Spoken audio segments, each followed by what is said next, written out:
This morning, state officials are talking trash. What's being proposed that could help residents and our environment? Also, how people across our state are honoring and remembering Ann Usello, the first woman to be elected mayor of any Connecticut town or city, has passed away. All local, all morning. This is Fox 61, Connecticut's news station. Good Wednesday morning. Thanks so much for choosing us here at Fox 61, America Areas. And I'm Tim Lammers. Good morning. Of course, the snow, for the most part, is still gone. Some flurries overnight, and there are still some school delays and closings scrolling along the bottom of your screen. I'll take a look at some of the video we have for you from all across our state yesterday. Majority of the impact in the higher elevations of Litchfield, Hartford and Tallinn counties. Look at that. Big piles there at Heartland. Yes, and there are still some power outages, which we will get to in a minute. But first things first, as we get over to Matt Scott. Matt, I live up by the Mass border, but in the Connecticut River Valley, things were not frozen over where I was. I was expecting a skating rink. Yeah, I was a little concerned too. Most temperatures this morning over freezing. Good morning to you, by the way. Listen, where it rained, it really rained. Where it snowed, it really snowed. You either got like very little or a tremendous amount from this late season nor'easter. Few snow showers out there still. We'll show you the radar in a moment. Gusty north winds, that's for everybody today, uniformly across the state. And it's mostly mild in the 7 day as we head into spring, 5 days away. We'll talk about that coming up. Here's the live Doppler. We'll show you that we do have a couple of very brief, very light snowflake activity. Flurries for the most part. Looking outside our window at Hartford, we're right on the edge of anything like maybe a couple of showers right now in Ellington, pushing out of Windsor Locks, moving into Vernon Rockville right now. Not a big deal at all.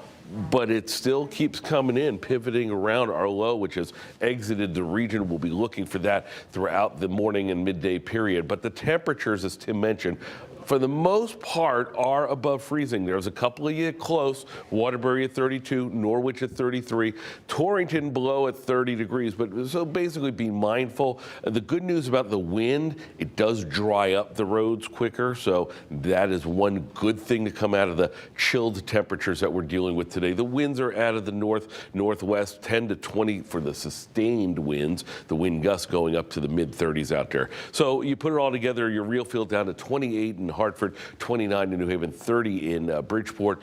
We're in the upper teens from Torrington down Route 8 to Waterbury. The temperatures will not be helped by the wind gusts later on. Stand by for a wind gust blowing up to about 30, 40 miles an hour. Still, no wind advisories for the state. So 35 and a few snowflakes out there now. 40 degrees. It won't feel like 40, but at least the forecast turning brighter with some sunshine. We'll talk about how that shakes out as we get closer and closer to the weekend. That's coming up in just a few minutes. Let's see what the roads are doing. 9 and 3 on that wheel because it's blowing a little bit out there this morning. 9 and 3. Oh yeah, you don't do 10 and 2 anymore. It's 9 and 3. Yeah, I know. I specifically remember my driving instructor telling me though, 10 and 2, 10 and 2. Yes, they changed that a few years ago. Yes, but things up in the Northwest Hills, as Matt was saying, obviously lots of snowfall up there. Does call for some slower time in terms of travel times up in the Northwest Hills, especially if you're on some of those back roads that haven't been able to be fully plowed yet. Just be mindful of this. Be careful out there. Give yourself plenty of time to get where you need to go and take it slow. We've been seeing a lot of yellow, especially on Route 272, Route 63 over down in Goshen, Route 4 as well, all the way up to the Massachusetts border. We've been seeing some pretty slow moving traffic. In and around the capital city, 91, 84, Route 2, all looking great as of right now. Taking a live look out in the capital city, things are moving. It's pretty fine as of right now. Over in Waterbury, we do have some construction over on 84, but that's not really causing any impact for the morning commute on the east and westbound sides of I-84. And then as we move down into the New Haven area, we could see some moderate volume out on the roadways, but really it has been smooth sailing on 95 and 91 down in the New Haven area. Now, I do want to mention yesterday, Bradley International Airport had about 40% of flights canceled yesterday. Today is looking at about 5% in terms of cancellations. 5 flights have been canceled so far today. So this is the big message. If you are taking to the skies or you have family coming into our state, definitely be careful about this and check in with your airlines. Give yourself plenty of time. I would hate for you to get to Bradley and find out that your flight has been delayed or canceled. We'll check back in on the roads, the rails, and the skies coming up at 6:30. For now, Tim and Erica, back over to you. Okay, Lauren, thank you. Here's a closer look at the communities that have the most Eversource power outages across the state.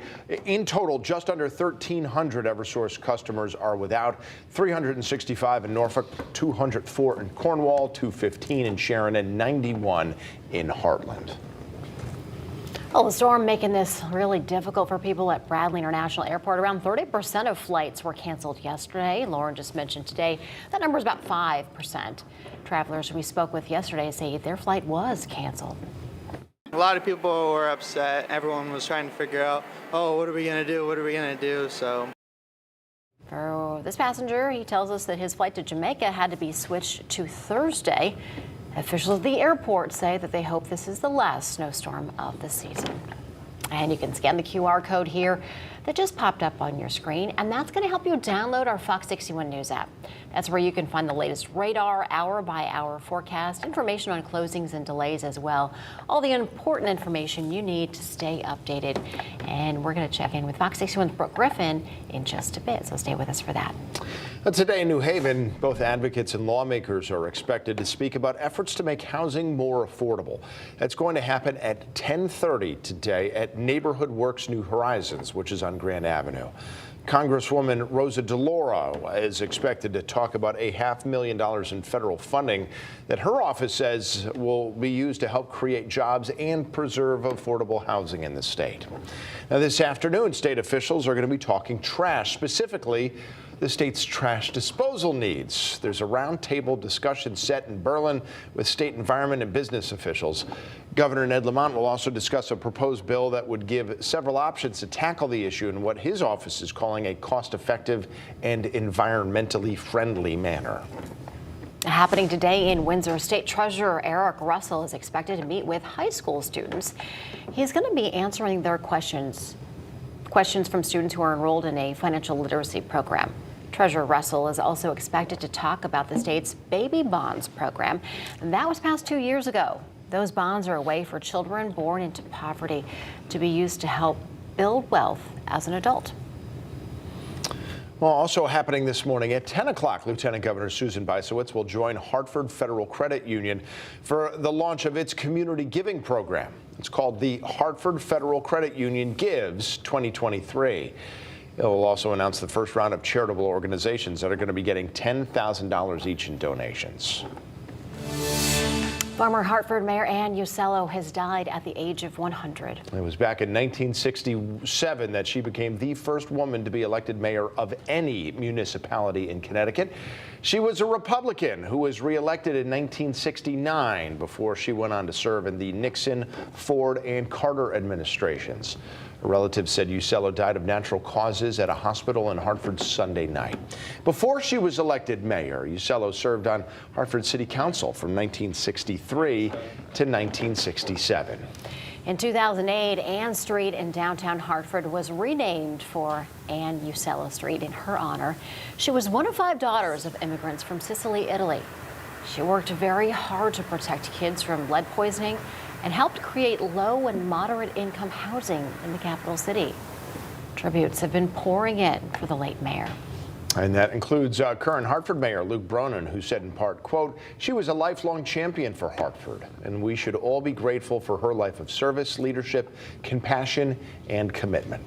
Usello's funeral is expected to happen next week, and she'll be buried at the historic Cedar Hill Cemetery in Hartford. Lieutenant Governor Susan Bysowitz also releasing a statement saying in part, quote, "She served with a level of empathy, understanding, and care that is so needed in politics. She leaves a legacy that has and will continue to inspire generations of women to pursue careers in politics and public service." Governor Lamont said this in a statement. Ann Usello was a trailblazer who was born and raised in Hartford and dedicated her career in public service to the city she loved. Well, this morning, people all across northern areas of the state are cleaning up after that nor'easter. That includes Litchfield County, where a majority of power outages are still there, at least right now, although far fewer than we had this late in the day yesterday. Let's get out to Fox 61's Brooke Griffin. She's live in Norfolk with the latest on that. Good morning. Well, the lingering impacts of that storm really are decreasing every hour at that point here in the northwest corner of the state. That power is getting restored back to homes, and of course the roads are looking much better than they did yesterday as well. The plows finally hit those last areas today. Now the roads look good between Hartford and here in Norfolk. We've seen a few slick spots and small areas that the plows have not hit, but nothing major or widespread. This view of clear roads is very different from what we were seeing here 24 hours ago. Now, although that precipitation is pretty much gone, the winds are still a major issue here. The town of Goshen saw some of the most power outages across the state at one point yesterday, more than 1,000 customers without power at the height of their problems. Now, the heavy snow piled on power lines and trees for hours, bringing them down in roadways, causing issues for several hours yesterday. Right now, most of those outages are centered here in the Norfolk area, but those numbers are quickly improving this morning as we've been watching the outage map for the past few hours this morning. Norfolk leaders say they are working quickly to try to improve conditions. I would just add, a lot of our towns, neighboring towns, and ours included, have been putting out a lot of updates on, their Facebook and social media presence, whether it's through a fire department or emergency management or the town itself. So I urge everybody to keep updated by using social media if you can. And again, a big thing this morning is making sure you're taking it slow. We have seen quite a few slick spots this morning. Nothing widespread, nothing really to worry about, but it's something that you do want to keep in mind. Make sure you're taking it slow. Live in Norfolk, Brooke Griffin, Fox 61, Connecticut's news station. Brooke, thank you for that report.